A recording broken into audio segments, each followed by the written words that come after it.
do you see as our future then? What is, give me the positives. How do you see us getting out of this in a much more compassionate future? Wow, yeah, what a question. What a question, Kish.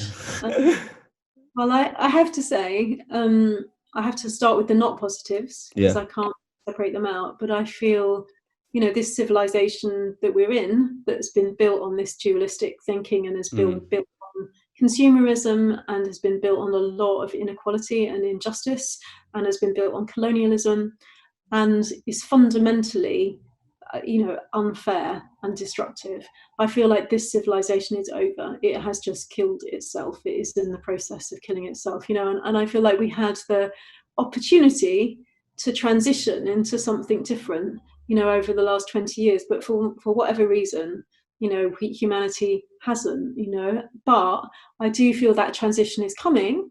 And we're just going to do it the hard way rather than the easy way. In a way, I have to say, I'm one of those people.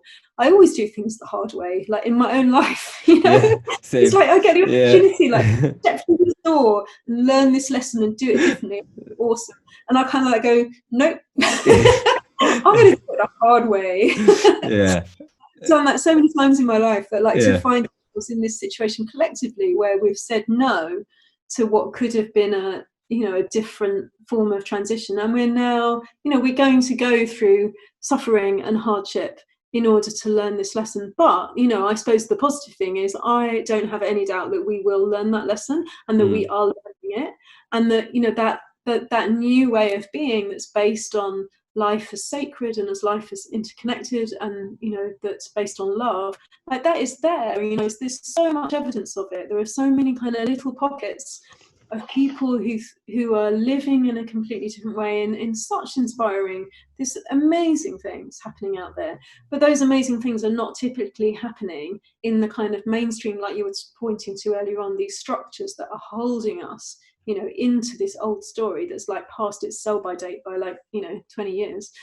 So we're stuck in these structures, and the only way that we'll get to life regenerating from that more organic and interrelated place is if those structures fall.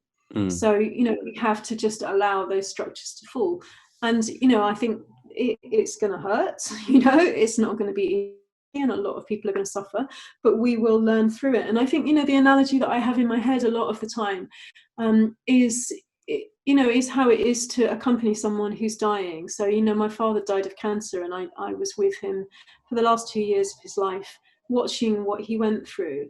And in some way, those last 2 years, even though his body was increasingly devastated, and obviously he was, in a lot of pain, and he was really challenged by what was happening, and there was a lot of suffering, but something in him transformed in that time, and actually by the time he died, there was so much peace and love in his heart, and so much had been transmuted, that in some way I saw those last 2 years of his life as actually being the best 2 years of his life in some way. And it doesn't matter, to the soul, it doesn't matter that the body is being left behind, because the soul is eternal, and the soul is moving on to this, into this other dimension. And, maybe that soul comes back. Who knows what happens after that?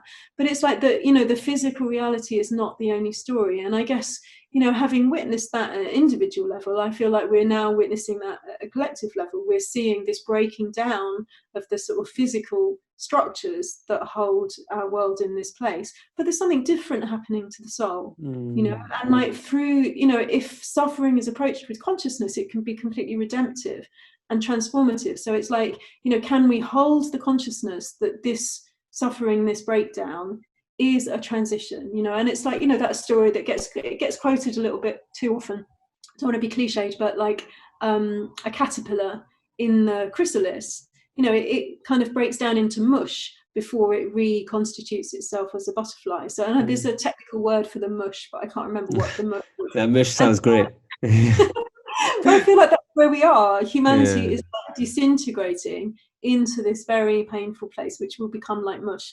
But from out of that collapse, there will come this new civilization and this new way of living. And like, I don't think human beings will go extinct. I think maybe a lot of us will die in this process, but I think in maybe 4, 5, 6, maybe 7 generations time, there will be a new way of life that has reconstituted itself, and we'll be living in a very different universe. And I think that life that's coming is different than all of us can imagine. It's something that is as yet unknown, you know. And I think we can sometimes think, oh, it's about this, we do it like that and it will be fine. But I feel like there are the elements in that new civilization that are very unconscious to us at the moment, that we don't actually know, and like those will just emerge over time. So the way I try to live is to be in the collapse and in the suffering of what humanity will go through, with that consciousness that this is transformation, you know, and holding this vision for the more beautiful world that our hearts absolutely know is possible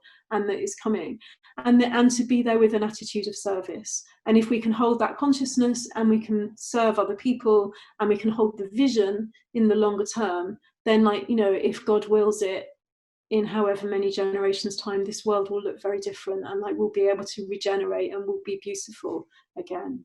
So that's what I live for. I don't live for anything that's happening in my lifetime. I don't live for anything that's going to happen in our children or our children's children, but I'm talking beyond that. And it's like that longer term vision is what I feel it's really important that we hold together. That's really powerful, Justine. And